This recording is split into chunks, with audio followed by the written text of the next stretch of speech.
When I was in school, arguing for change from a growth-driven, consumer-oriented economy to one based on the peaceful principles of love, sharing, and intuitive connection, my father told me that if I didn't get a grip on reality, I stood a good chance of ending up a superannuated flower child.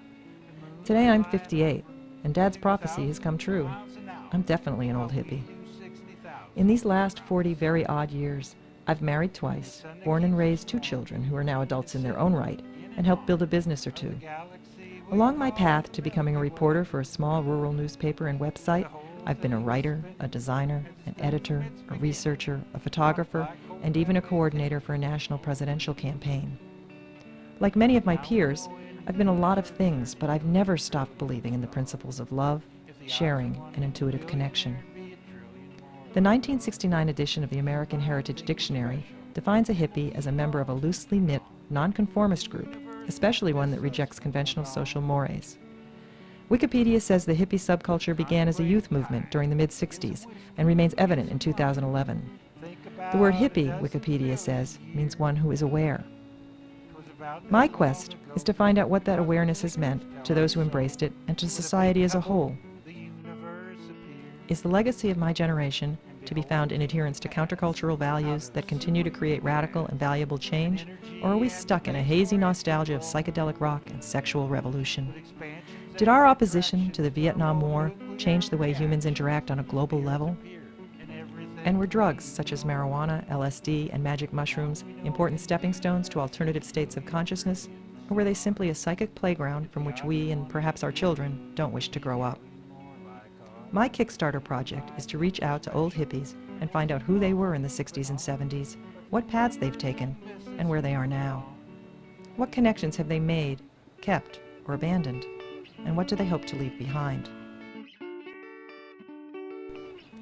Is the legacy of my generation to be found in music and other performance arts? Can we claim credit, as the online encyclopedia says we can, for the increased interest in religious and cultural diversity, Eastern philosophy, and spiritual concepts that has come about in the last 4 decades?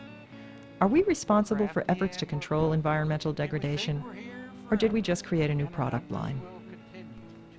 Old Hippies will be a book of photojournalism. I'll reach out online, by phone, and in person to people across the U.S. and possibly abroad to document their pasts, their paths, and their present.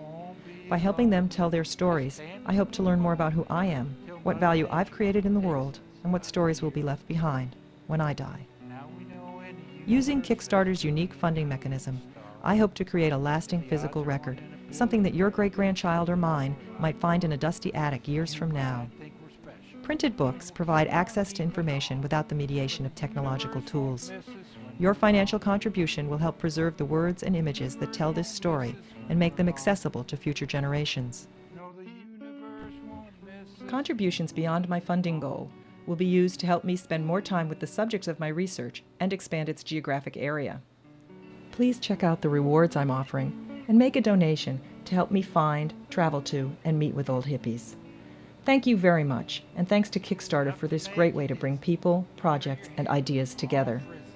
Please join these people in helping old hippies, the trip of a generation, become a reality. Peace. At 2,000 miles an hour while we do 60,000.